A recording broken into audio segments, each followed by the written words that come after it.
और जो फंसे हुए थे उन्हें निकाला गया। ये देखिए छोटे बच्चों को महिलाएं उठाकर बाहर ले जाते हुए, और पूरी जो स्थिति फिलहाल इन तस्वीरों के जरिए समझी जा सकती है कि कैसे अफरा तफरी मच गई।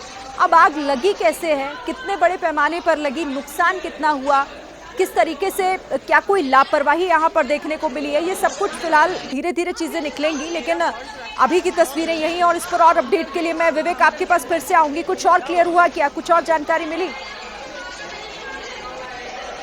देखिए फिलहाल आग के लगने का कारण अभी पुष्ट नहीं है। आग क्यों किस कारण से लगी, कुछ लोग सिलेंडर फटने की बात, कुछ शॉर्ट सर्किट की बात कह रहे हैं, पर ये जो तमाम चीजें हैं आग बुझने के बाद बाकी इसको लेकर के जो पुष्ट जानकारी है वो निकल पाएगी। जो तमाम अधिकारी हैं वो अभी आग को शांत करने में, जो आग बुझाने हैं उसमें लगे हुए हैं, और फिलहाल कोशिश है कि कोई भी जो मरीज है वो इससे कहीं ना कहीं हताहत या फिर उससे चोटिल ना हो, आगजनी का शिकार ना हो।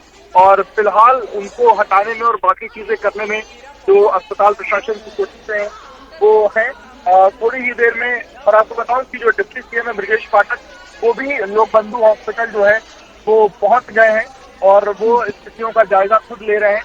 और बाकी जो फायर ब्रिगेड और बाकी जो अधिकारी हैं वो तो मौके पर मौजूद नहीं है फिलहाल। लेकिन बड़ी चीज अभी जो जानकारी निकल के सामने आ पा रही है उसमें यही है कि फिलहाल किसी तरीके की कोई जनहानि फिलहाल की जानकारी में नहीं है। और बाकी रेस्क्यू ऑपरेशन है वो कहीं ना कहीं चल रहा है, और आग बुझने के बाद स्पष्ट अन्य चीजों को लेकर के भी अन्य कारण जो है वो हो पाएंगे। विवेक, कितने बजे की ये घटना है, किस वक्त ये आग लगी जब इसके बारे में दमकल विभाग को सूचना दी गई, और ये जिस सेकंड फ्लोर पर आग लगी है यहाँ कौन सा वार्ड था, कोई स्पेशल केयर यूनिट थी या क्या था वहां पर? देखिए आपको बता दूं कि ये आग लगभग 10:15-10:20 के आसपास लगी। लगभग आधे घंटे का वक्त हो चुका है। उसके 5-7 मिनट के अंदर ही जो फायर ब्रिगेड की टीमें हैं उनको सूचना मिली और वो वहां पहुंचना शुरू करी। बाकी अंदर भी जो फायर के जो इंतजाम थे उनसे भी आग बुझाने की जो है कोशिश की जा रही है। यानी कि माना जा सकता है कि लगभग 20 मिनट 25 मिनट से अधिक का वक्त जो है आग लगे हुए हो चुका है। पर इस दौरान सबसे पहली प्रायोरिटी लोगों को हटाने की थी, उसकी कोशिश जो है वो की गई है। लोगों को वहां से रेस्क्यू कराया गया है। सेकेंड फ्लोर है और उसमें कौन सा वार्ड है इसको लेकर कभी कोई जानकारी नहीं निकल पाई है, पर यह है कि फिलहाल आग बुझाने की जो कोशिश है उस पर कहीं ना कहीं जो काम है वो जारी है। बिल्कुल, और जैसा विवेक बता भी रहे हैं कि वहां पर इस वक्त सबसे पहले यही कोशिश हो रही है कि आग पर काबू पा लिया जाए। लेकिन जरा इन 3 तस्वीरों को देखिए। पहली तस्वीर में लोग, आग किस तरीके से लगी है, सेकंड फ्लोर पर आग लगी है वो दिख रहा है। दूसरी तस्वीर में अंदर ये वार्ड की तस्वीरें हैं जहां पर धुआं ही धुआं चारों तरफ दिख रहा है और लोग वहीं से किसी तरह भागते हुए निकलते दिखाई दे रहे हैं। तीसरी तस्वीर में ब्रजेश पाठक आपको दिखाई दे रहे हैं, डेप्यूटी सीएम, और वो इस वक्त मौके पर पहुंच रहे हैं। तल पर धुआं देखा गया। उसके बाद अस्पताल के चिकित्सकों ने, पैरामेडिकल स्टाफ ने तत्काल मरीजों को शिफ्ट करना प्रारंभ किया।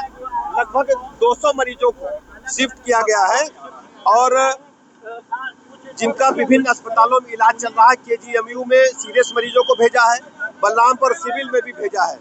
अब कोई चिंता की बात नहीं है। फायर ब्रिगेड के कर्मचारी अधिकारी बिल्डिंग के अंदर आग बुझाने का काम कर रहे हैं। कितने मरीज लगभग यहाँ पर थे? लगभग 200 मरीज थे। नहीं, अभी मरीज कोई हताहत नहीं, सभी सकुशल हैं। 2-3 मरीज जो सीरियस यहाँ भर्ती थे उनको केजीएमयू के आईसीयू वार्ड में शिफ्ट किया गया। तो ब्रजेश पाठक जो जानकारी दे रहे थे कि 200 मरीज थे लेकिन सभी को सकुशल बाहर निकाल लिया गया है। वो कह रहे हैं कि किसी तरीके के घबराने की कोई जरूरत नहीं है। आग जरूर लगी है जिस पर काबू पाने की कोशिश की जा रही है, लेकिन कोई हताहत नहीं है, किसी को किसी तरह की कोई चोट नहीं आई है। 1-2 मरीज जो गंभीर थे उन्हें दूसरे हॉस्पिटल में केजीएमयू में शिफ्ट करने की बात भी ब्रजेश पाठक ने की। वो खुद मौके पर है। लेकिन अभी आप जरा इन तस्वीरों को फिर से देखिए। ये उस वक्त की तस्वीरें हैं जब आग लगी और उसके बाद पूरी तरीके से अफरा तफरी मच गई। एक तो वहां पर जो मरीज भर्ती हैं उन्हें